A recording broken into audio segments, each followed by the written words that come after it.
Senator for Hawaii. Mr. President, preventing people from losing their health care should not be a partisan question, because outside of the four corners of this Capitol, it does not matter. Excuse me. Let's start.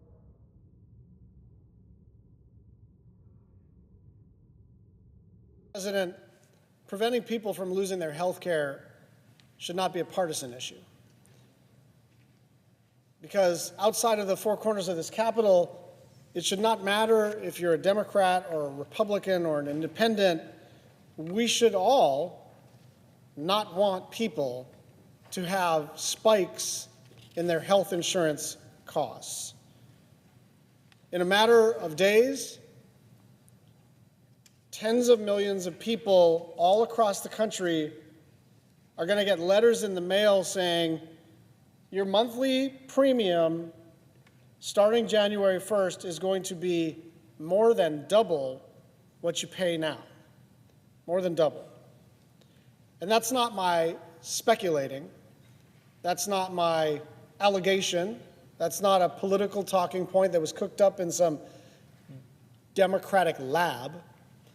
That is what the Kaiser Family Foundation analysis showed, that premiums will increase on average by 114% per person. Not 14%, 114%. That's just the average. Some people's rates will be changed based on their income level. So say you make $35,000 a year. You're now going to be paying almost $1,600 more per year for coverage. And if you're a family of four making $75,000, you're going to be paying more than $3,000 extra dollars. I just encourage everybody who's watching, all of my colleagues, all of the staff, all of the members of the media, to talk to anyone in your hometown. Most people just don't have that kind of money lying around. If you're a family living paycheck to paycheck, if you're a young couple saving up to buy a home, if you're a small business owner already cutting back on costs because everything is more expensive now, what are you supposed to do? This is not a crisis that Democrats have cooked up to score political points. The reason for the urgency is that October 1 is the day that people are going to get letters from their insurance carriers telling them that this is happening. Open enrollment begins in exactly a month. People are scared about how they're going to pay for their health care, or if they are going to have it at all.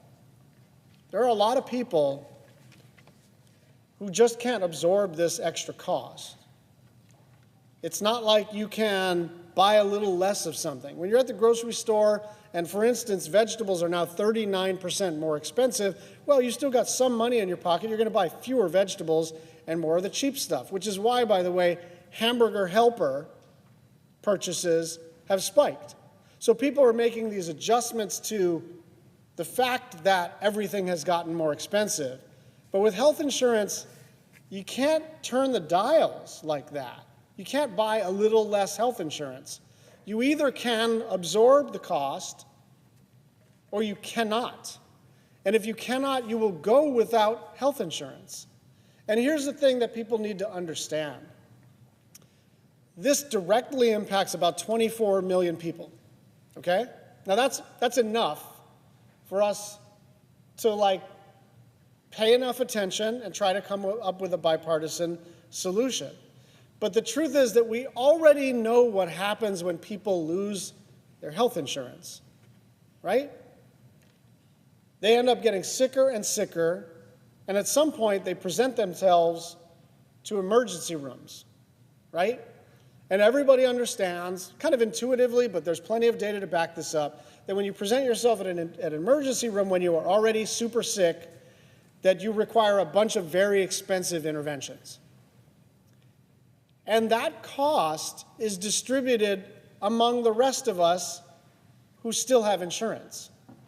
And so it's not just the 24 million Americans who are going to pay more for health insurance and some number of millions of those Americans who are just not going to have insurance at all. It's also a mathematical certainty that the increased stupidity of the system, the increased extent to which the system now makes even less sense than it does already, we're all going to eat the cost, whether you're on the so-called exchange or not. Look, Republicans are in charge of Washington. We lost the election. Elections, consequences. I get it.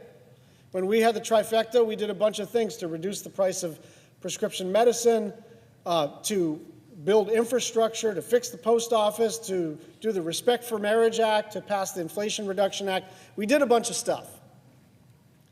And Republicans are doing a bunch of stuff.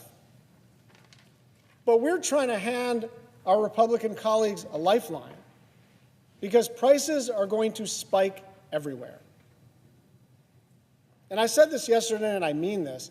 If we were a little more cynical, we might just say, this is your problem, why don't you guys just stew in it?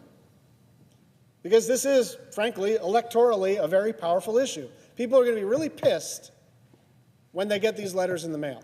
They really are. And so the super cynical, election-oriented thing for us to do would be simply to say, good luck with all that. But maybe it's a strength of the Democratic caucus, and maybe it's a weakness of the Democratic caucus, but we just care too much about people to let that happen. And so we are simply asking, in the context of this shutdown, to jumpstart a negotiation about how to prevent a 114% increase in the cost of health care for 24 million Americans. And look, the cost of electricity is not just up, it's double the inflation rate. The cost of groceries is spiking. The cost of raw materials to build a house, spiking. The cost of basically anything you want to buy at a Walmart or a Costco or a Target or a Safeway or a Food Lion or wherever you go is spiking. And all of that is a consequence of both inflation and tariffs. But this thing is a public policy. This is intentional to spike these rates.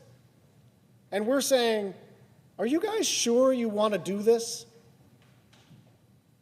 And we're about to find out whether they are sure that they want to impose a doubling of insurance costs to 24 million Americans. I yield the floor.